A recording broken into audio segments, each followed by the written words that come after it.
We are in Proverbs chapter 31, which is the last chapter of the book. And we started verse 1 last week, and we might as well read it again. It is an introduction into this book, and it is from King Lemuel, but really it's from his mother. It says, the words of King Lemuel, the utterance which his mother taught him. So he is writing down what his mother said to him and the wisdom that she gives. And we made mention last week that Lemuel is a Hebrew name and it means belonging to God. There is no King Lemuel in the history of Israel or Judah and Israel. There's no Lemuel at all. And it leads many to believe that this is Solomon with a pseudonym. He's made another name for himself, just belonging to God. Is there anything wrong with that if he did it? No, not really. Could it be somebody else? I suppose it could be somebody else. But whoever this is must be a king. That's all I can say. This person must be a king because we have instruction here on what kings do not do and then what kings are to do. But this is Lemuel's mother, and so it begins such as this, verse 2. She's addressing her son, and this would appear to be a final discourse. We had a major discourse at the beginning of the book, taking us all the way to chapter 9, and then chapter 10 we really begin in a listing of Proverbs. But that was father to son. Now, this is mother to son. And she has some things to say about kings. And so she's addressing him. What, my son, and what, son of my womb, and what, son of my vows. So here's the beginning of this discourse. Here is her addressing him. And notice, son of my vows. What vows would that be? Well, the first one that comes to mind is a vow of marriage. That would be a vow. And that this is the son, a legitimate son. This is her son from the marriage of his father. And the son of my vows. Marriage is a vow. But there's also another promise. As a matter of fact, a load of promises that a parent must keep, even though they are primarily unspoken, and you definitely don't tell them to a baby. But there are promises, there are vows that are kept as a parent concerning your children. Things that you do, and it is every bit of this is out of love. And what we're going to see is when we get into the virtuous wife, which is going to begin in verse 10, we will see this vow and this love being shown by the things that she does. Now, the first bit of this is, beginning in verse 3, is what kings do not do. And so she says, verse 3, do not give your strength to women, nor your ways to that which destroys kings. Now, do not give your strength to women. Now, it is an interesting fact that when we come down to verse 10, who can find a virtuous wife? All right, that is singular, not plural. It is singular. Who can find virtuous wives? That's not what it says. but do not give your strength to women. Well, this would be a king going to every kind of vice, to everything that is wrong, and a womanizer. And were there such people as that? Well, yes. I think the list is long, going throughout history. But we can see someone like Absalom, who in 2 Samuel 16:22, that's precisely what he did. You know, it's party time. He's now king, and it's time to get the party started. He had no sort of intention of actually governing a people. He had every intention of taking whatever advantage being a king gave him, which in essence was absolute rule, doing whatever he wanted. But being a womanizer, being an adulterer, this destroys kings. Now we have several places in this book, Proverbs 7, beginning in verse 6, I believe, to 27, Solomon gives a story. He tells of something that he witnessed.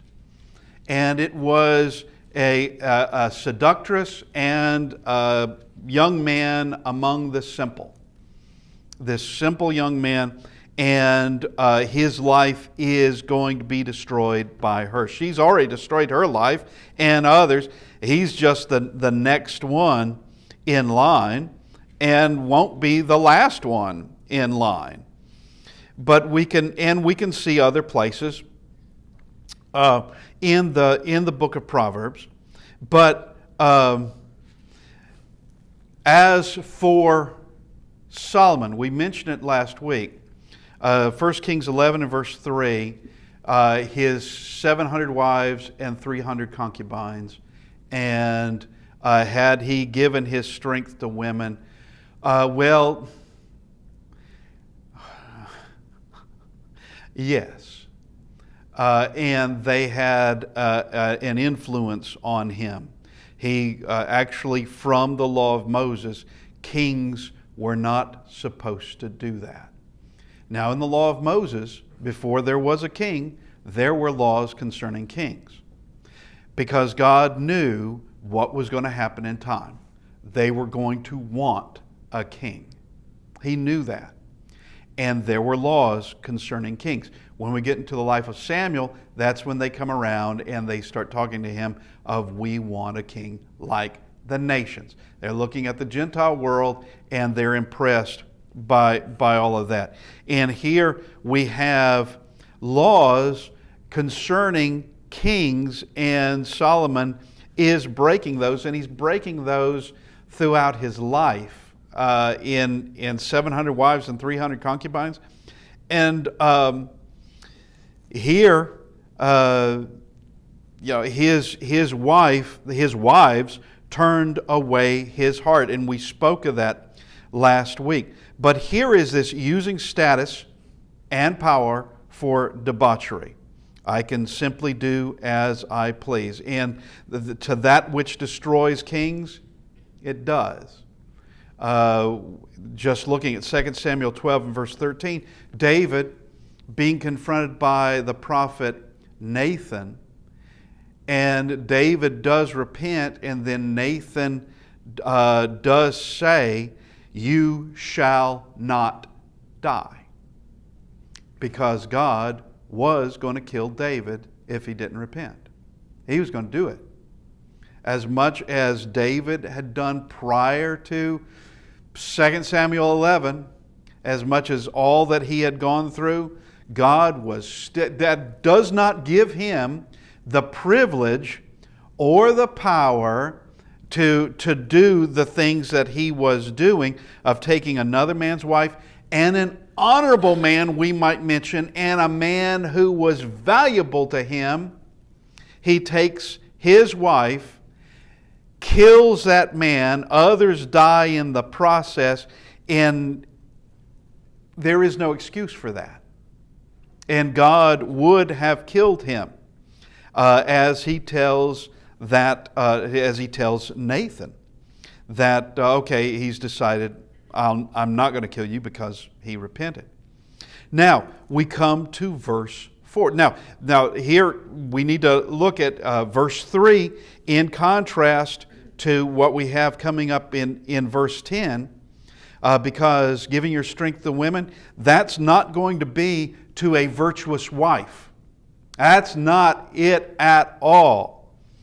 Giving your strength to women is not, you give your strength to a virtuous wife. That's what you do. You don't just squander your life away and destroy marriages and homes and people in your wake. You don't do that, and it'll destroy you as well.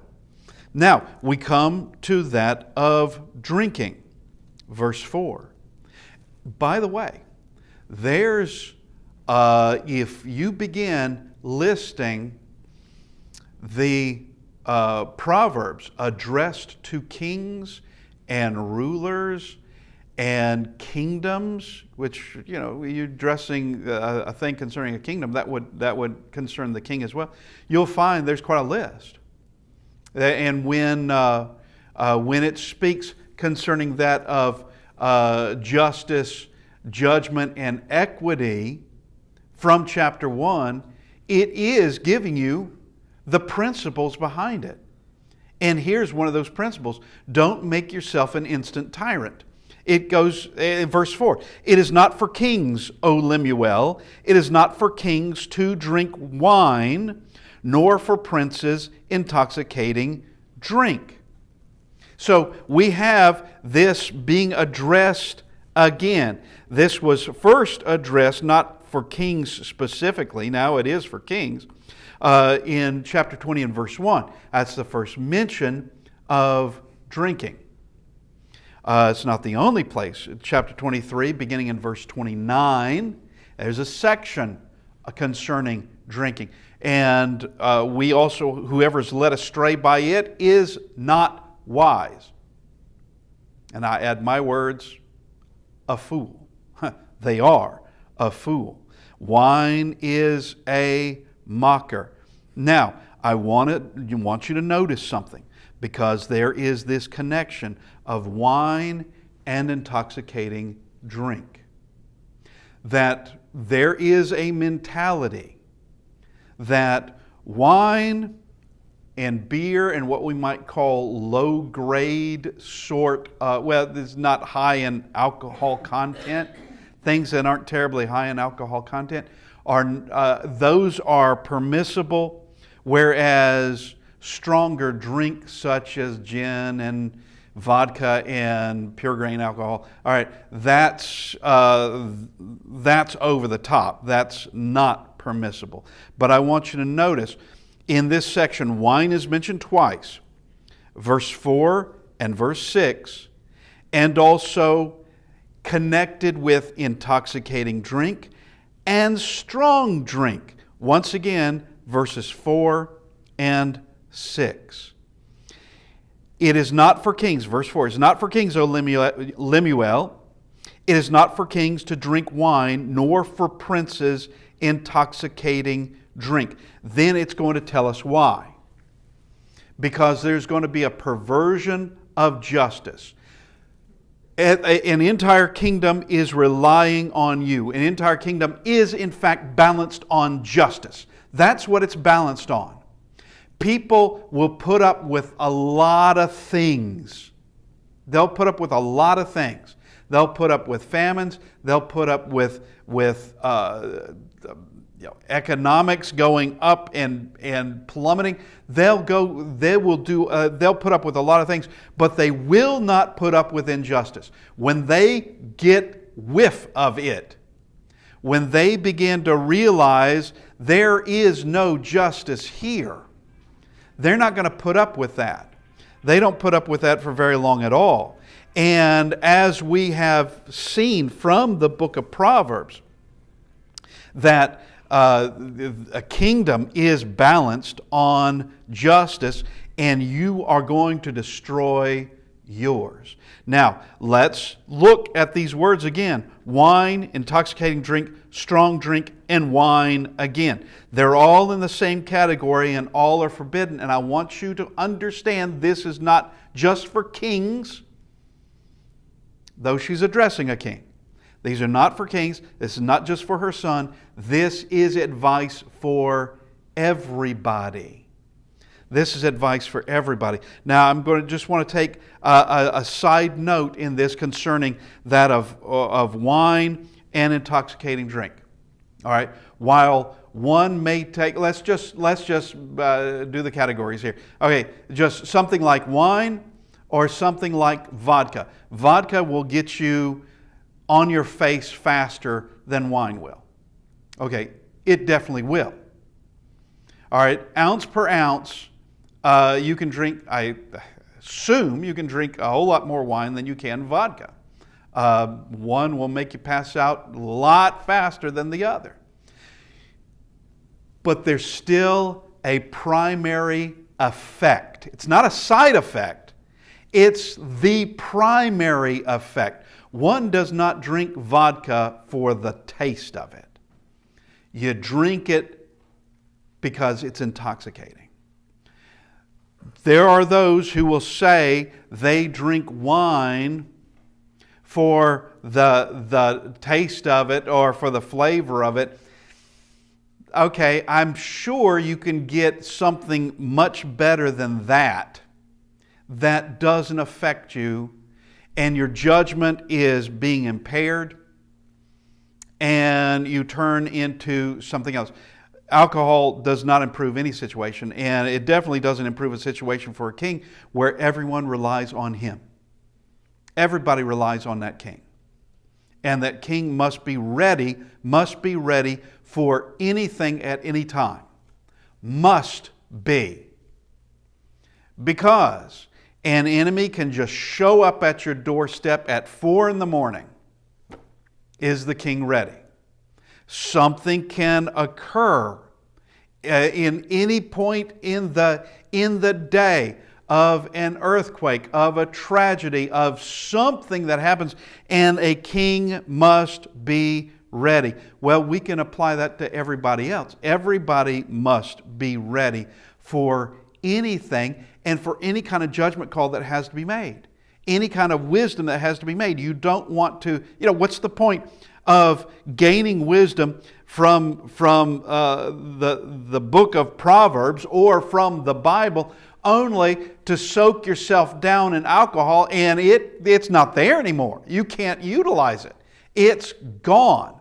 Now let's talk, and I remember first time I ever heard this, I was young and it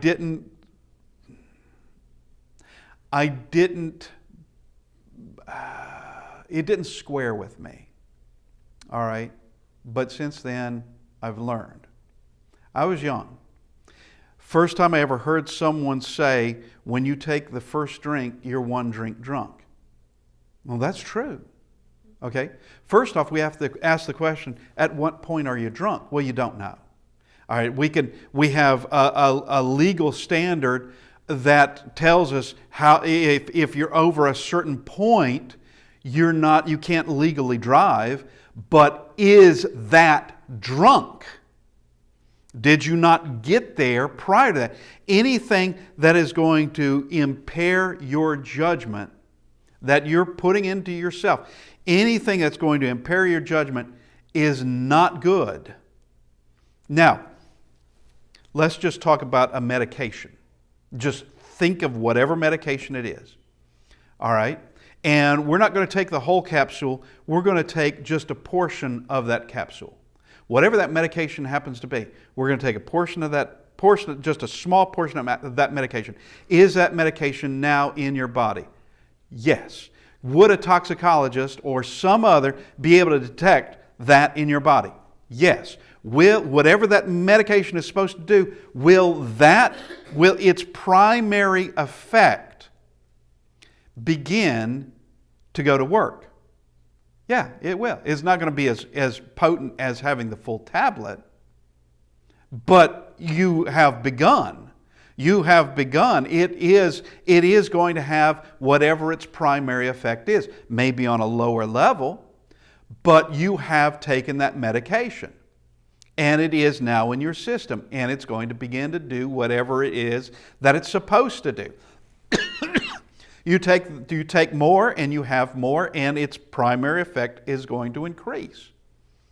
Now, if the objective is to not get drunk, what would be the first step? You don't drink. Okay? You don't drink. Because, like, I had an argument with a teenage boy in trying to convince him, you don't know, because he was saying, you can drink, you just aren't supposed to get drunk. I said, when is that? When does that happen? And of course, he didn't have an answer. You don't know until somebody tells you. Or now you're stumbling down, it's kind of obvious to the drunk. You don't know when that's occurring because it is having its effect, and it is not wise to go down this path.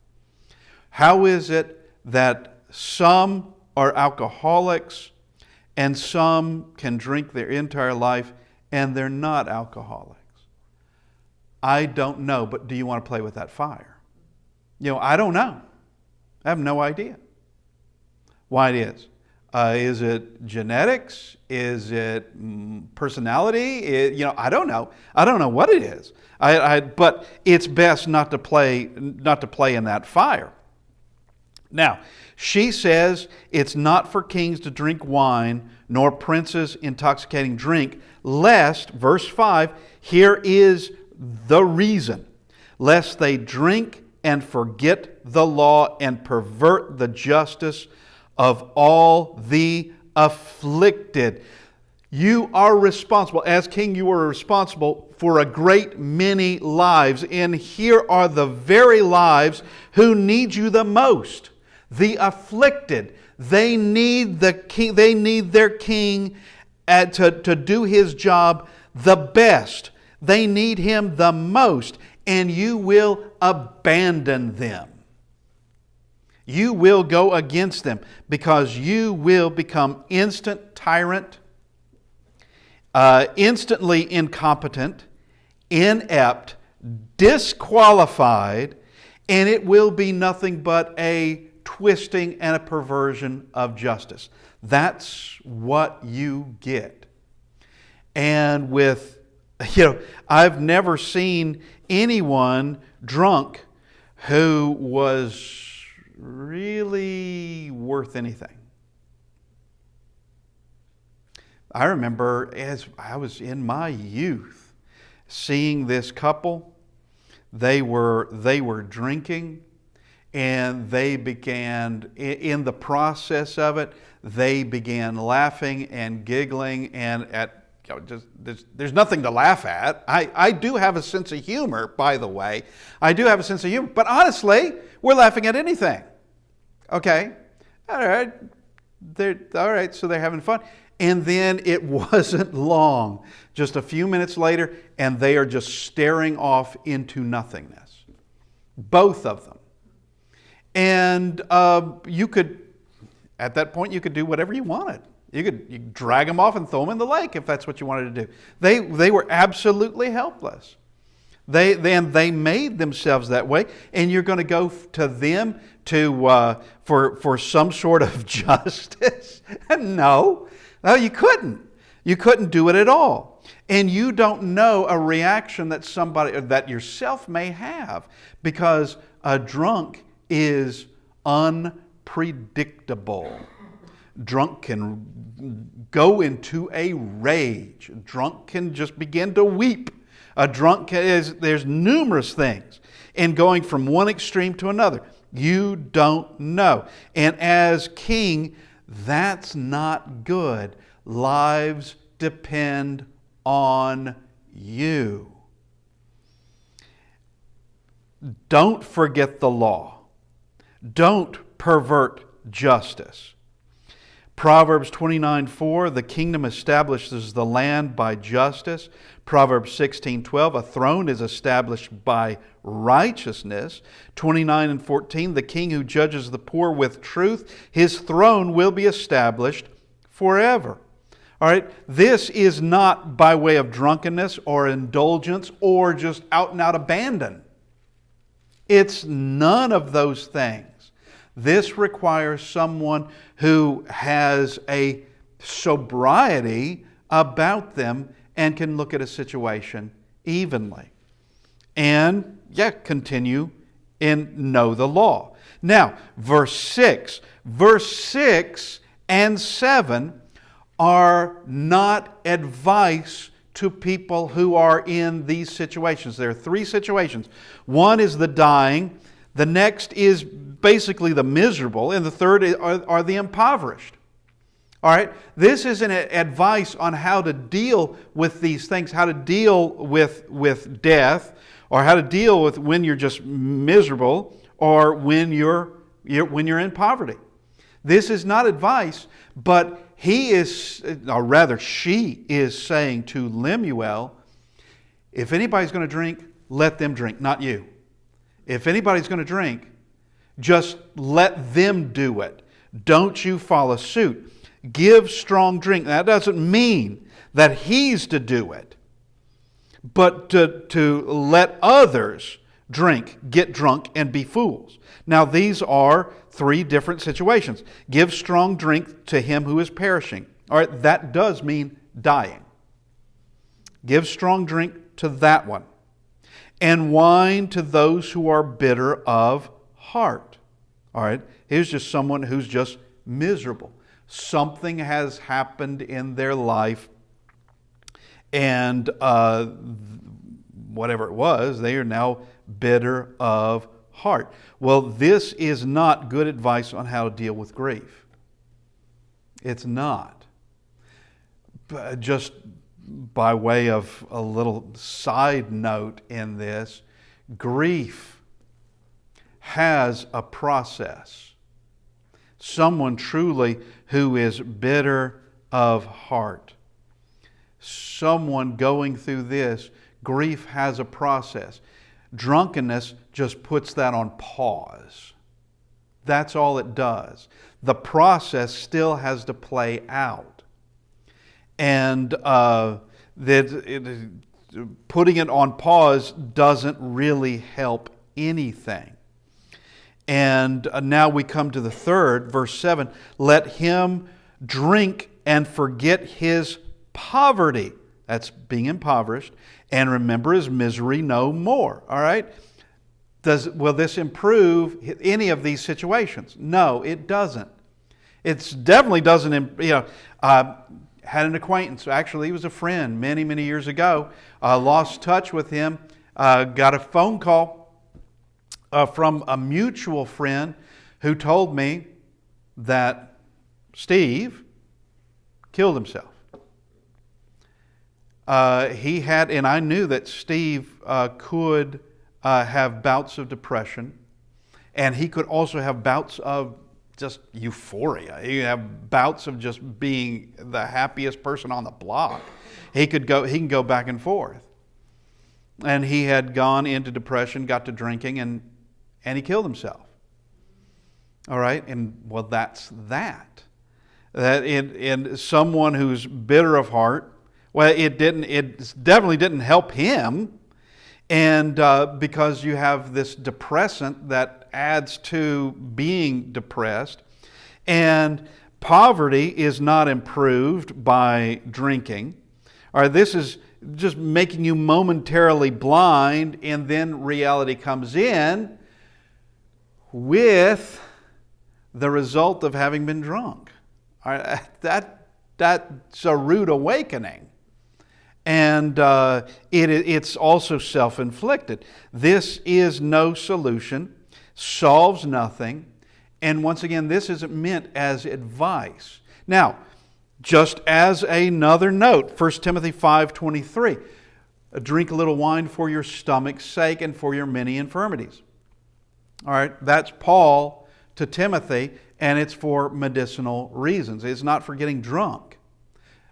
Take a little wine for your stomach's sake and for your frequent infirmities. This is medicinal purposes. That's what it's for. It's not for forgetting anything. And note that if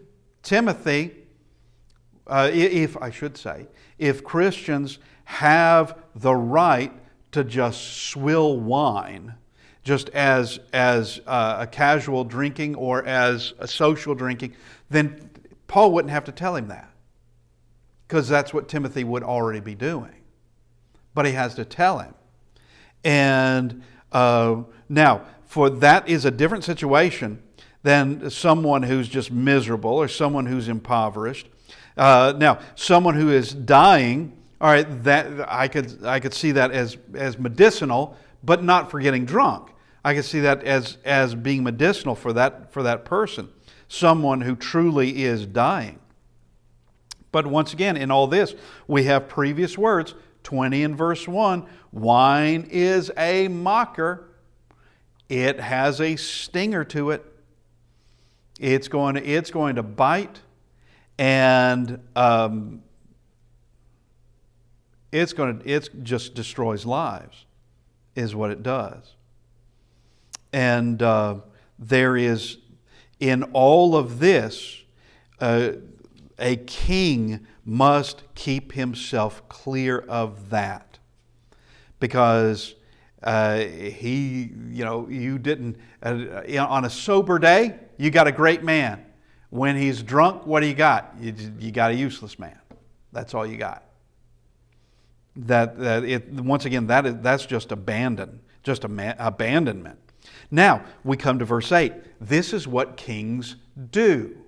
Don't open your mouth for alcohol and for strong drink and for intoxication. Don't open your mouth for that. Open your mouth for this. And she says in verse 8 and verse 9, open your mouth for the speechless in the cause of all who are appointed to die. Lives depend on your mental stability and justice being done. Someone who is appointed to die, their life depends on you, or other lives depend on you.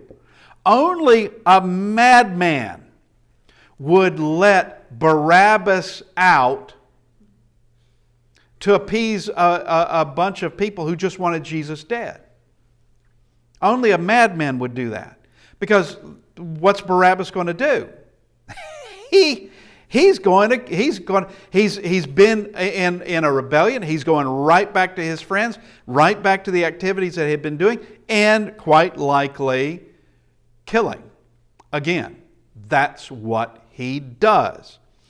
As opposed to the one who was appointed to die, that would have been Jesus of Nazareth, an entirely innocent man. Now, I'm not saying that Pilate was drunk when he made this decision, but that is the type of decision that one would have to make as a ruler, as a king, and that requires having prudence, looking at everything, and coming to the proper conclusion, which a drunk cannot be held for any kind of, you can't be expected for any kind of proper conclusion at all. Open your mouth for the speechless. Speak for them. Help them. You get drunk and someone dies. I mean, literally, that's what it's coming down to. And we have talked about rulers and kings, heads of state, that wars are started by the merest of actions. I could say all kinds of things today, and it doesn't start a war. It just doesn't.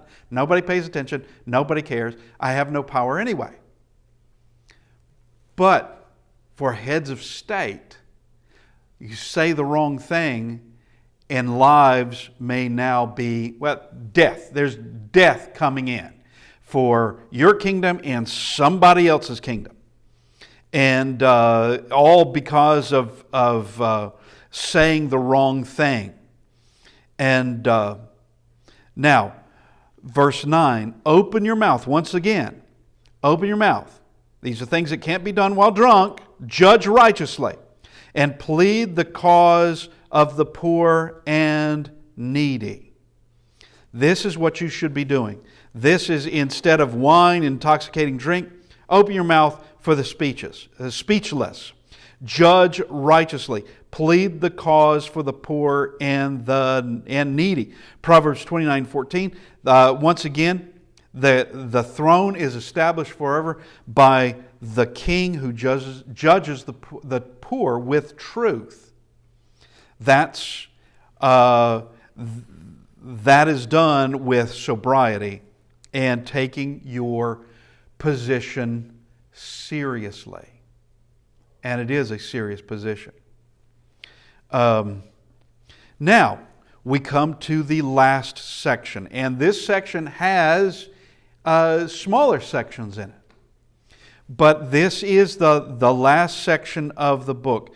And already we have gone past some lasts in the book that I have not been pointing them out. But we are winding down in this. And here is a question that begins this section. Who can find a virtuous wife? For her worth is far above rubies. What makes her valuable? What makes her worth more than rubies? Her virtue. The virtuous wife. It is her virtue that does this. And once again, this says wife, which goes to the design. It's wife, not wives. That never works. It is wife, one husband, one wife, and it is for life. Theirs is now a marriage. Theirs is now a new home. And this is speaking now directly to what a virtuous wife is, what she does. And from Genesis 1 and verse 18, God speaks of Adam needing a helper comparable to him. A helper that is precisely what he needs. Male and female need each other, not just biologically, all right, to continue the humanity. All right, do need that. But male and female complement each other. What the male cannot do, the female is extraordinarily designed to do. And what she can't do, he is designed to do.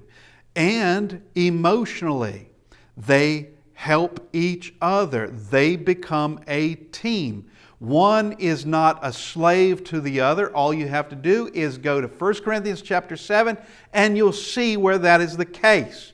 The Bible does not teach where the husband is a slave to the wife or the wife is the slave to the husband. They are together as described from from Genesis chapter 1. From Genesis chapter 1, they are now mankind. Together, they are mankind, and we need each other. And one having to replace the other doesn't work so well. Now, it doesn't work so well at all. Biologically, it's impossible. But one replacing the other doesn't work so well. Each are naturally created, amazingly created for taking a portion of the home, taking a portion of the work that needs to be done in life and for the home, and a love that is shared, and the stability of a home that is needed. When our children were young, somebody gets hurt, all right, they could come to me and they would receive sympathy. They would. I wouldn't laugh at them. I wouldn't laugh at them. And they would receive sympathy from me, but they knew where to get the real sympathy. How'd they know that? They knew that if they go to their mother, they get far better sympathy from her than from me. It's not to say that it was somehow absent in me. It wasn't. But they knew the right building to go to. They knew the right parent to go to. And that's because you have husband and wife, and they have different functions. And here is this description, beginning in verse 10. Here is this description of when it is done properly, it works well. Now, people will fail. And I find it amusing that when people talk about, I'm not getting into your politics, don't care. When people talk about communism, and someone points out, you do realize that millions of people died under Stalin. They'll just say it hasn't worked, and it hasn't worked anywhere. The response is it hasn't been done right yet. So you're gonna see these enormous social experiments and death of millions of people and think all you have to do is do it correctly. But when it comes to the family, they will always point, well, I know my parents were this, and this other family was like this, and this other family was like this. But have you ever noticed that not all marriages are failures? Have you noticed that? Have you noticed that not all families are dysfunctional? Have you noticed that? When done properly, it works. Every single time. But it requires something from, you don't want toxic masculinity. No, you don't. You want a father, a husband. That's what you want. Nor do you want toxic femininity or someone who believes that they can just take over and do whatever the male was doing and excel where he couldn't possibly excel. Well, my question would be, why did you marry to begin with? All right, if that is your feeling, just go on with life on your own. But the fact is, each one has a set duty, and each one is designed differently, hardwired differently. And one may ask, while there are no male or female in the angelic realm, there is none. That's a biological thing. There's no male or female, I should say, from the biological aspect. All are regarded as male, and they are not given in marriage, and we will be like the angels in that respect. Will those who are female keep those, we will call it the feminine traits, not the biological traits, but the feminine traits by way of soul into heaven? I don't know. That's beyond me. I haven't the foggiest idea. Still with the maternal instinct, still with all that. I have no idea. I haven't been there. I can't tell you. or a male having the same sort of male traits, such as a natural born defender, will that continue on in your soul? I can't tell you that. I don't know. We have been made two sexes, two genders, that's it. Adding to that is nothing short of stupid. When I was in school, if someone suggested there was something else, every child would have laughed. Every child would have. And it's not because it was hammered into us, it's that nature just showed it to us. And we understood what was logically correct. We understood what nature showed us to be. All right? And even first graders would know that. Even first graders. You've got to twist it out of people. You've got to indoctrinate is what you have to do. And keep hammering it from the earliest to as long as you can keep that done. Now, we'll continue on this. Actually, we've not gone anywhere concerning the virtuous wife. Next week, we will continue on in this chapter. Thank you, everybody.